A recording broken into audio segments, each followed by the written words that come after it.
नर्मदे हर।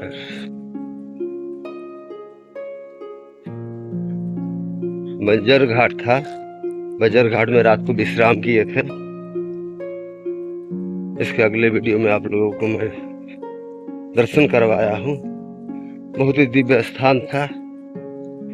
वहाँ एक कुंड था। न जाने कहाँ से पानी आता है, दिखाई नहीं देता है। पूरी पहाड़ है।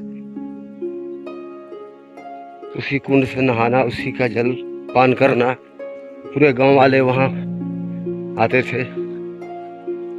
वहाँ से पीने के लिए जल ले जाते थे। वहाँ के महाराज भी बहुत अच्छे थे। उन्होंने भोजन प्रसाद बनाया। बहुत ही प्रेम से दोनों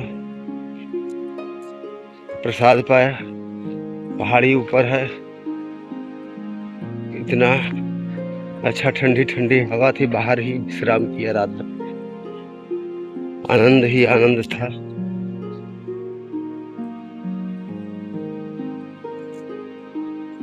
अभी बंजर घाट से निकलकर बड़गांव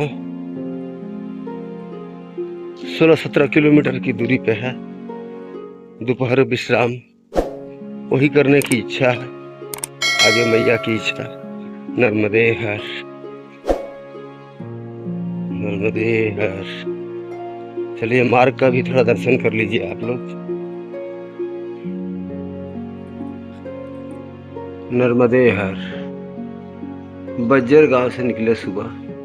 13 किलोमीटर की यात्रा तय करने के बाद ये बड़गांव में आए हैं। ये यहाँ का आश्रम। यहाँ प्रभु जी सेवा देते। नर्मदे हर प्रभु। नर्मदे हर। नर्मदे हर। नर्मदे हर। ये देखिए कितनी सुंदर सफाई है यहाँ इस धर्मशाला में। यहाँ परिक्रमावासियों के निवास करने की जगह है। ये रसोईया है। यहाँ पर रसोई भोजन वगैरह बनता है। कितनी स्वच्छ सुंदर है ये यहाँ की।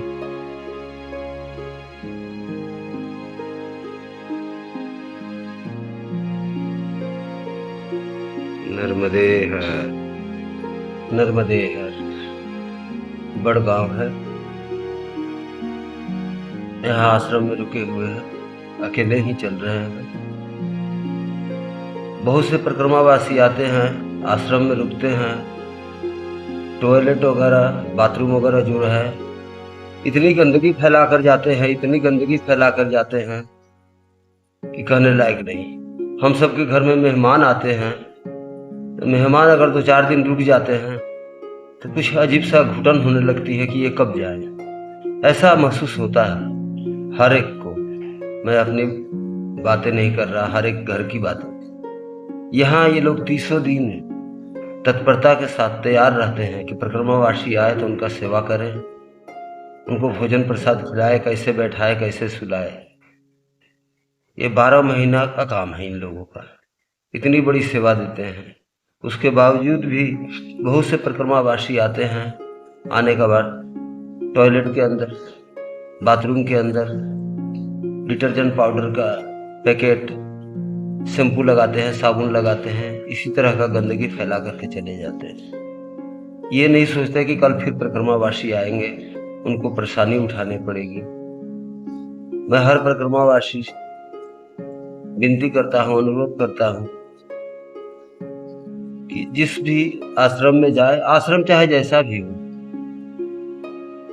वहां की स्वच्छता पर ध्यान दें।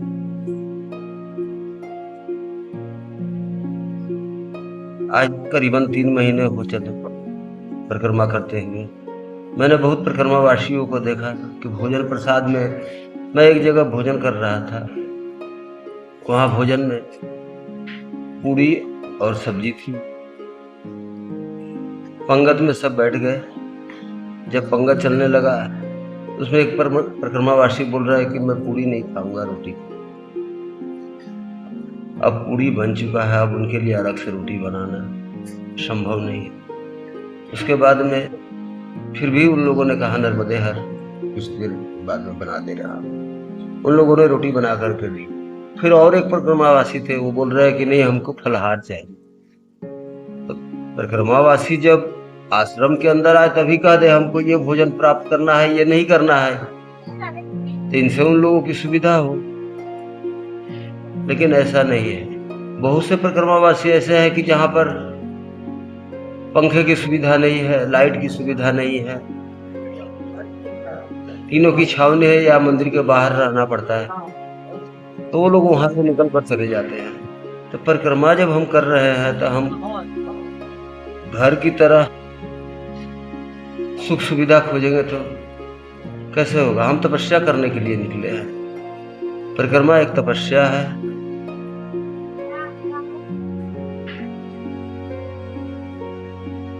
तो तपस्या को तपस्या की तरह किया जाता है। संत महात्मा तपस्या करते हैं पहाड़ों में, गुफाओं में, जंगल में, झाड़ी में, नर्मदा तट पर वो लोग बैठकर आसन लगाकर तपस्या करते हैं। धूप हो, छाँव हो, बारिश हो, उनका वो लोग ध्यान में, फिर भी अपना तपस्या में तत्पर रहते हैं। उसी तरह हम लोग भी परिक्रमा कर रहे हैं।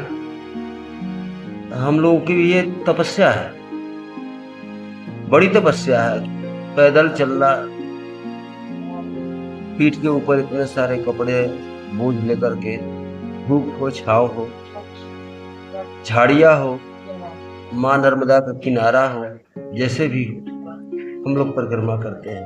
तो ये भी तो एक तपस्या है। तो तपस्या करने के लिए जब हम निकले हैं, सुख सुविधा को घर में छोड़कर आना चाहिए।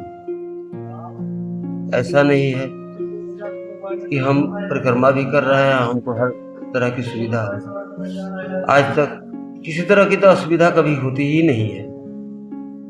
अब देखिए महाराज जी है यहाँ पर सफाई कर रहे हैं। अब यहाँ पर हम रुके हुए हैं, यहाँ विश्राम करेंगे दोपहर में। विश्राम करने का बाद यहाँ गंदगी फैला कर चले जाएंगे, तो कितने बुरे लगे, कितनी दुख होगी इन लोगों को। तो ऐसा कभी नहीं करना चाहिए। अपना घर जैसा, जिसे घर में सफाई रखते हैं, उसी तरह हर आश्रम अपना घर जैसा देखो। आश्रम तो एक मंदिर होता है। भोजन हम लोग करते हैं, जैसे होटल में कोई भोजन करता है उसको बोलते हैं कि खाना खा लिया। घर में उसी को खाते हैं तो उसको भोजन कहते हैं। आश्रम में, मंदिरों में अगर वो मिलता है तो उसे महाप्रसाद कहते हैं।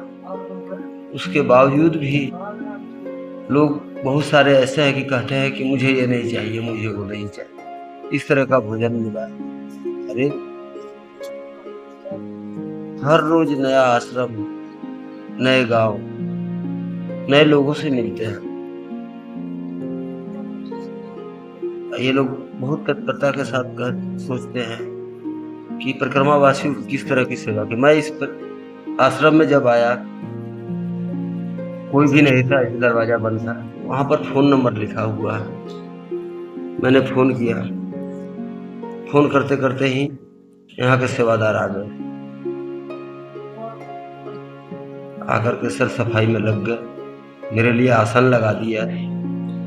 मैं यहाँ बैठा हूँ, टॉयलेट कहाँ जाना है, बाथरूम कहाँ जाना है, चाबी दिखा दिया कि यहाँ चाबी है, ऐसे जाना है, नल दिखा दिया, यहाँ कपड़ा धोना है, यहाँ स्नान करना है। और क्या चाहिए परिक्रमावासियों को? और क्या चाहिए? बस मुझे हर परिक्रमावासी हाथ जोड़कर प्रार्थना करता हूँ और विनती करता हूँ कि जिस भी आश्रम में आप लोग रुके, वहाँ की स्वच्छता पर ध्यान दें, सफाई रखें, किसी तरह की गंदगी ना हो, सेवादारों को किसी तरह की तकलीफ ना हो। ऐसा करें ताकि उन लोगों को भावना जो है, भाव जो है और बढ़े। यहाँ पर परिक्रमावासी आते हैं अपना जैसा रहता है। बस आगे के वीडियो के इंतजार कीजिए। यूट्यूब के माध्यम से विदिशा नर्मदा धाम चैनल तब से मैं ये वीडियो अपलोड कर रहा हूँ। मुझे उम्मीद है ये वीडियो देख करके आप लोगों को कुछ प्रेरणा मिलेगी, सीख मिलेगी। नर्मदे हर।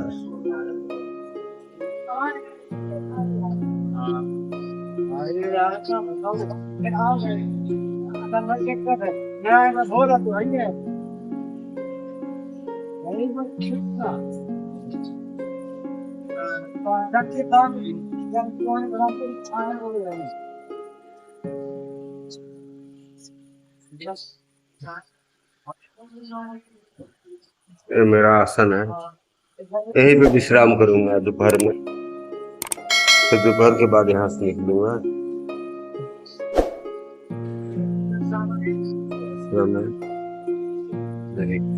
यहाँ भोजन प्रसाद बन रहा है, तो देखिए लोग सेवा में लगे हुए हैं। नर्मदे हर प्रभु, नर्मदे हर, नर्मदे हर, नर्मदे हर।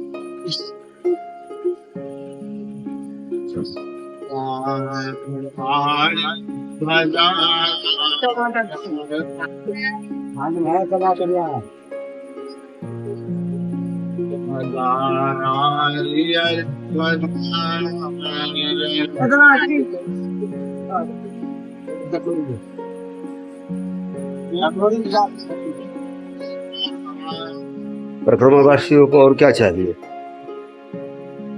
परिक्रमा कर करके आते हैं, नहाने की व्यवस्था, खाने की व्यवस्था, हर चीज का प्रबंध होता है। नर्मदे हर।